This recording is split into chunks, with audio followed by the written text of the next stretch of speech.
Here's a detailed summary of the PulteGroup, PHM, Q2 2026 earnings call transcript, suitable for reading aloud.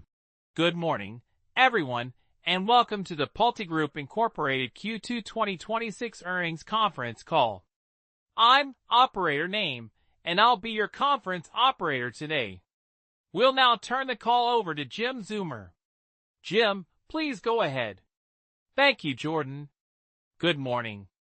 I want to welcome everyone to today's call to review PulteGroup's operating and financial results for our second quarter ended June 30th, 2026.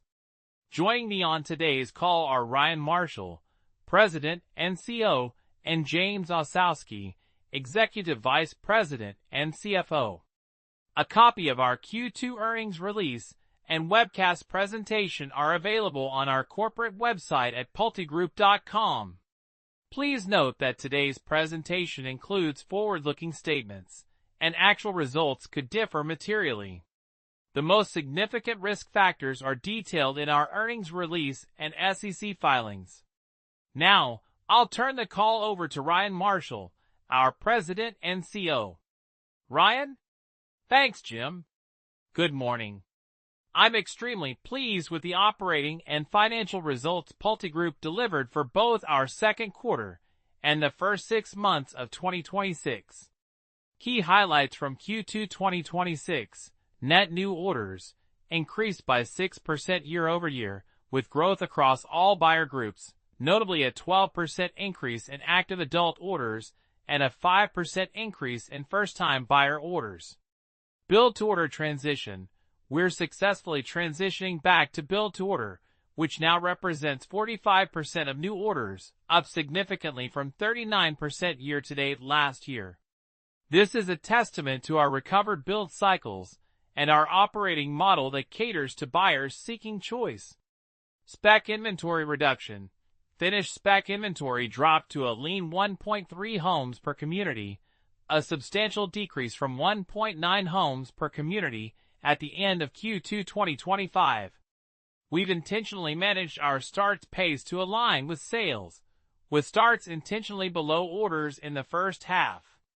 Gross margins: achieved strong home building gross margins of 25% for the quarter and 24.7% for the first half, demonstrating discipline in land underwriting and a balanced price-pace approach. Consumer demand: while seasonal patterns were observed, consumer activity was supported by strong performances across all buyer groups.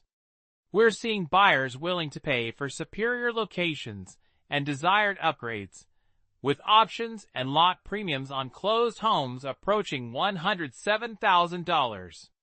Regional performance: we saw strong order pace in the Midwest, Columbus, Cleveland, Chicago, Greenville, Coastal Carolina, and outstanding results in Florida. We are also seeing improved orders in Texas and in our West operations in California and the Pacific Northwest, though some markets require aggressive competition. Management's forecasts and outlook: Q3 2026 closings expected to be between 7,000 and 7,400 homes. Full year 2026 closings: reaffirmed guidance of 28,500 to 29,000 homes. Community count growth: year-over-year community count growth is expected to remain consistent with previous guidance of up 3% to 5% in each of the remaining quarters. Average sales price, ASP, expected to be in the range of $550,000 to $560,000 for both Q3 and Q4. Q3 2026 gross margin projected to be in the range of 24.5% to 25.0%. Full year 2026 gross margin: reaffirmed guidance of 24.5% to 25.0%. Full year 2026 SG&A: maintained guidance at 9.5% to 9.7% of home sale revenues. Full year 2026 operating cash flow expected to be approximately $1 billion. Full year 2026 land spend on track to invest approximately $5.4 billion. Significant risk factors: As highlighted in our earnings release, key risk factors that could affect future results include broader macroeconomic uncertainty, movements in interest rates, global tensions, and varying demand dynamics across different markets and buyer groups. CEO Ryan Marshall's most important statements. I'm extremely pleased with the operating and financial results PulteGroup delivered. We continue to execute a successful transition back to build-to-order. We much prefer having a growing backlog of sold homes. We are achieving greater sales while still maintaining strong gross margin. Our decision to build more spec homes once supply chains collapsed and build cycles effectively doubled was the right one at the time, but we much prefer having a growing backlog of sold homes. We are achieving greater sales while still maintaining strong gross margin. More specifically, we delivered home building gross margins of 25% for the quarter and 24.7% for the first half of the year. In some instances, our home building gross margins are several hundred basis points higher than those of our peers. Consistent with our operating strategies, we are achieving greater sales while still maintaining strong gross margin. Part of this balanced approach has been to continue to thoughtfully manage our starts pace as we reduce spec inventory and implement the transition back to build-to-order.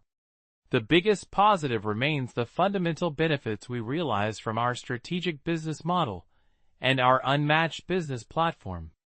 Regarding industry consolidation, Ryan stated, when it comes to assessing M&A opportunities, before we even run the numbers, the first question we ask ourselves is, will this transaction make us better, not just bigger? Our preference is for smaller tuck-in types of transactions that help build local market scale. CFO James Osowski's most important statements. Second quarter net new orders increased 6% over the prior year to 7,536 homes, as we realized higher net new orders across all three buyer groups.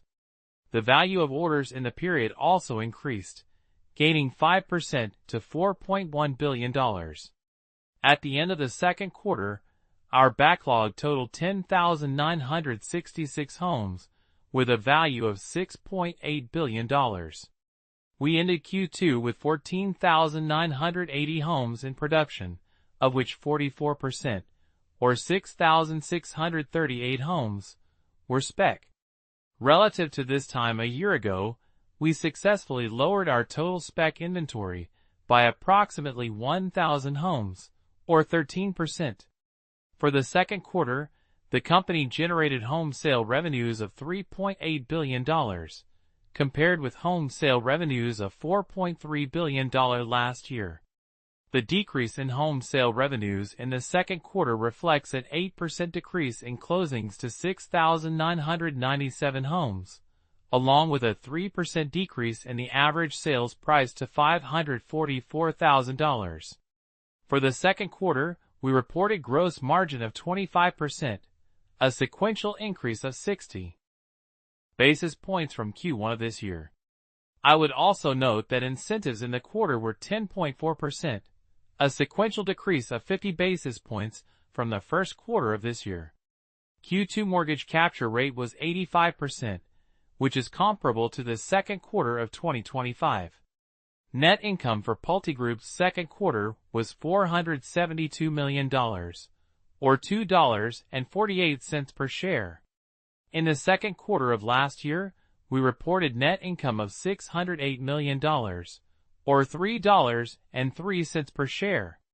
In the second quarter, we invested $1.4 billion in land acquisition and development. This brings our year-to-date spend to $2.7 billion, keeping us on track to invest approximately $5.4 billion in land in 2026. Lowlights: home sale revenues decreased by 8% year-over-year due to a 3% decrease in the average sales price and an 8% decrease in closings. SG&A leverage: SG&A expense as a percentage of home sale revenues increased to 10.1% from 9.1% in Q2 2025 due to fewer home closings. Pre-tax income from financial services decreased to $37 million from $43 million in Q2 2025, primarily due to lower closing volumes. Future outlook and strategy. PulteGroup continues to focus on its strategic business model, emphasizing build-to-order sales, disciplined land acquisition, and a balanced price-pace approach. The company is confident in its ability to navigate market dynamics and deliver value for shareholders. Thank you, and we will now open the call for questions.